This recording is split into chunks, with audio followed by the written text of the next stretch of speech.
मैं आलोक सिंह, आप सभी का बढ़ता भारत न्यूज में स्वागत है। आज मैं उस शिक्षक से मिलवाने जा रहा हूं जो पूरे पश्चिमी चंपारण में रसायन के जादूगर के नाम से प्रसिद्ध हैं। तो आइए, आज मैं रूबरू करा रहा हूं एन सिंह यानी नितेश सिंह, रसायन का जादूगर कहे जाने वाले सर से। नमस्कार सर, बढ़ता भारत न्यूज में आपका स्वागत है। नमस्कार। आपके चैनल से जितने भी दर्शक जुड़े हैं सबको हार्दिक अभिनंदन। नमस्कार। सर, मैं आपसे कुछ नरम क्वेश्चन और कुछ गरम क्वेश्चन भी करूंगा। क्या आप उसके लिए तैयार हैं सर? जी बिल्कुल, क्यों नहीं। धन्यवाद सर।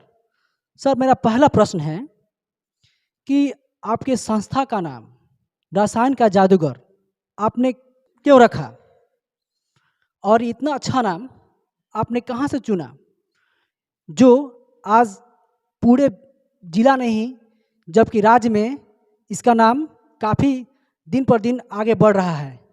इसके बारे में सर मुझे बताएं आप।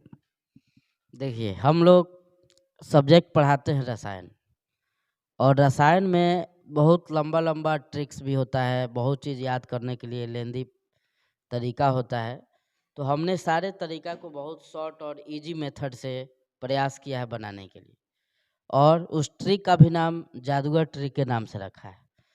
तो मैं सोचा कि अगर कोचिंग अपना जब खोलता हूँ तो क्यों नहीं कि सारे ट्रिक के माध्यम से ही मैं अपना कोचिंग का नाम रसायन का जादूगर रख लूँ, और मैंने वही किया, रसायन का जादूगर ही रखा।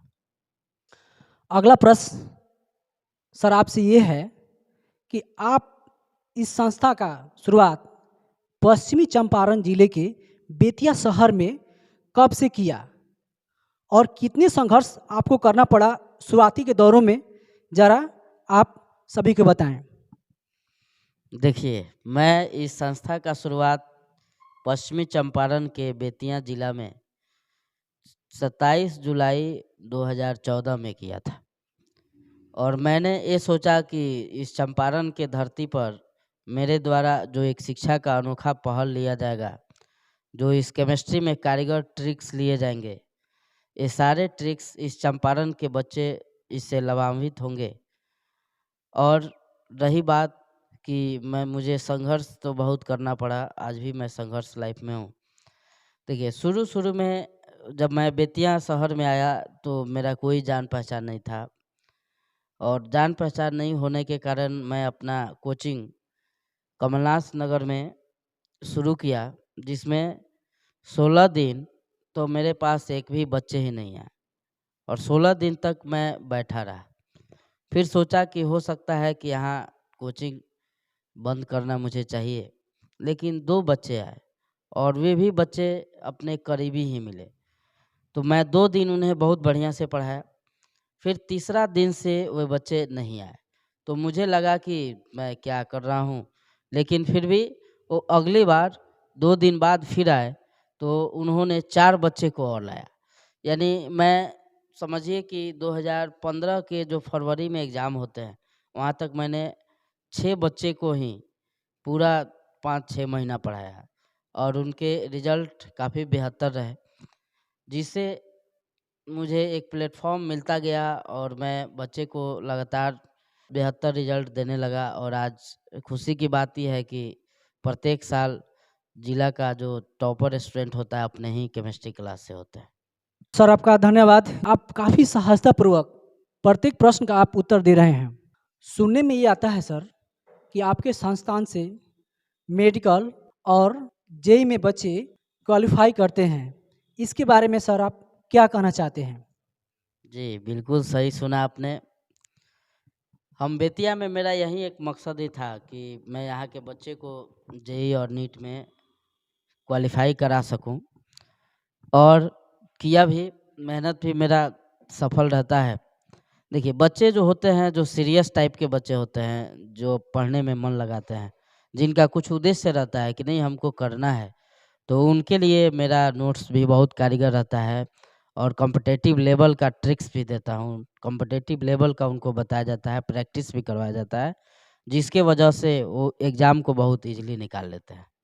और मैं यही उम्मीद करूँगा कि आने वाले बच्चे भी जिनको उपेक्षा है कि मैं इस छोटे से शहर में रह के और जेई नीट का तैयारी करूं, उनके लिए भी बहु आप बेहिचक आ सकते हैं और मैं आपके सपना का साकार कराऊंगा।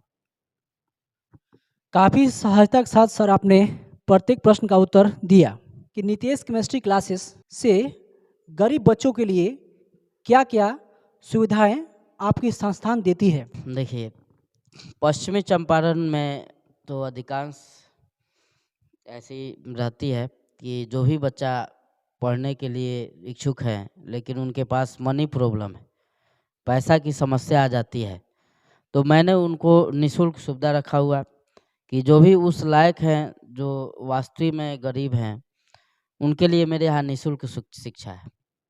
और इस निःशुल्क शिक्षा के माध्यम से आगे भी उनके भविष्य में जहाँ भी अगर हमसे इकोनॉमिकल सहायता की ज़रूरत पड़ती है तो मैं इकोनॉमिकल सहायता करता हूँ, फिर रहने खाने की व्यवस्था भी करवाता हूँ।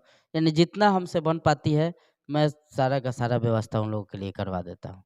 और इस तरह हुआ भी है और बहुत बच्चे आगे चल के जॉब भी लिए हैं, जिससे हमको बहुत बड़ी खुशी मिलती है कि मेरे रहते गरीब बच्चों का कल्याण भी हो रहा है और मैं भविष्य में ऐसा करता रहूँगा, यह मेरा प्रण भी है। बहुत बहुत धन्यवाद जिन्होंने गरीब बच्चों के लिए इतना कुछ किया और करते हैं। क्या भविष्य में ये प्रक्रिया आप आगे जारी रखना चाहेंगे? जी, भविष्य में मैं जब तक मतलब शिक्षा के क्षेत्र में रहूँगा, तब तक मैं इस चीज़ को जारी करते रहूँगा। अभी मैं आपसे थोड़ी देर पहले भी बताया हूँ कि ये मेरा प्रण है और मैं इसको जो है हमेशा साकार करने का प्रयत्न करता रहूँगा। देखिए, शिक्षक हो तो ऐसा शिक्षक हो जो गरीब बच्चों के लिए तन मन और धन तीनों देने के लिए तैयार हैं। मैं पूरे प्राइवेट शिक्षक से कहना चाहता हूं कि यदि आप में है दम तो आप नितेश सर जैसा काम करें और अपने संस्थान का नाम ऊंचा करें और उन गरीब बच्चे को जो फी के अभाव में साइंस की पढ़ाई नहीं कर पाते हैं, लेकिन ऐसे ही शिक्षक यदि रहेंगे तो हमारा जिला नहीं, राज्य नहीं, देश बदलेगा। इसलिए पढ़ेगा भारत तभी बढ़ेगा भारत। सर आपसे एक और प्रश्न सर, आगामी परीक्षा 2023 में जो छात्र सम्मिलित होने जा रहे हैं उन्हें आप क्या संदेश देना चाहेंगे? देखिए, मैं तो प्रत्येक परीक्षा में बच्चों को एक नया ऊर्जा देना चाहता हूँ कि एग्ज़ाम का तैयारी कैसे करें। देखिए, एग्ज़ाम जो है बच्चों के लिए एक डर का विषय बना होता है और इस डर के विषय में बहुत बच्चे इससे गड़बड़ा जाते हैं। उसके बाद फिर बच्चे सोचने लगते हैं कि कैसे मेरा एग्ज़ाम अच्छा जाएगा, फिर इसके लिए मैं क्या करूं। तो मैं उन बच्चों के लिए एक राय देना चाहता हूं। सबसे पहले कि जो कोचिंग संस्थान से क्वेश्चन जो वीवीआई लगवाए गए हैं वे सारे क्वेश्चन को पढ़ना है। फिर जितने भी मार्केट में मॉडल पेपर लॉन्च करते हैं, इस सारे मॉडल पेपर के क्वेश्चनों को देखिए और अपने पढ़ाई के दौरान प्रत्येक दिन क्वेश्चन बैंक से प्रत्येक ईयर से प्रत्येक सब्जेक्ट का 5-5 क्वेश्चन को बनाना है और बना करके उसको 2-4-5 बार लिखना है, जिससे आपके अंदर एक कॉन्फिडेंस बढ़ेगा और कॉन्फिडेंस बढ़ेगा और इसको आप एग्ज़ाम में आसानी से लिख सकते हैं। और जब आप क्वेश्चन बैंक क्लियर कर लेंगे तो एग्ज़ाम का डर आपके दिमाग से निकल जाएगा। ऐसे तो बच्चे को पूरा नोट्स पढ़ के जानी चाहिए, गेस पेपर के भरोसे नहीं रहना चाहिए, लेकिन फिर भी इसको डर मिटाने के लिए क्वेश्चन बैंक जरूर तैयार करना है। तरह तरह के जो मॉडल्स पेपर आते हैं, गेस पेपर आते हैं, इसको भी पढ़ लेना है ताकि मेरा कोई क्वेश्चन ऐसा नहीं हो जो कहीं छूट ना जाए, जो हमारे सिलेबस में नहीं हो, इसको मैंने पूरा नहीं किया। इस सारे चीज़ को जो है एक बार बच्चे को पहले ही कंफर्म कर लेना चाहिए और जो भी क्वेश्चंस प्रैक्टिस करना है उसको 3-4 बार ज़रूर लिखना चाहिए। बहुत बहुत धन्यवाद सर आपका हमारे चैनल बढ़ता भारत न्यूज में सर। चलिए, मैं आपको भी तहे दिल से धन्यवाद करता हूँ और आपके जो भी श्रोतागण हैं सबको मैं धन्यवाद करता हूँ। फिर मैं चाहता हूँ कि आपका न्यूज़ चैनल के माध्यम से फिर दोबारा इंटरव्यू दे सकूँ। इसके लिए मैं बहुत बहुत बधाई। धन्यवाद। Welcome sir.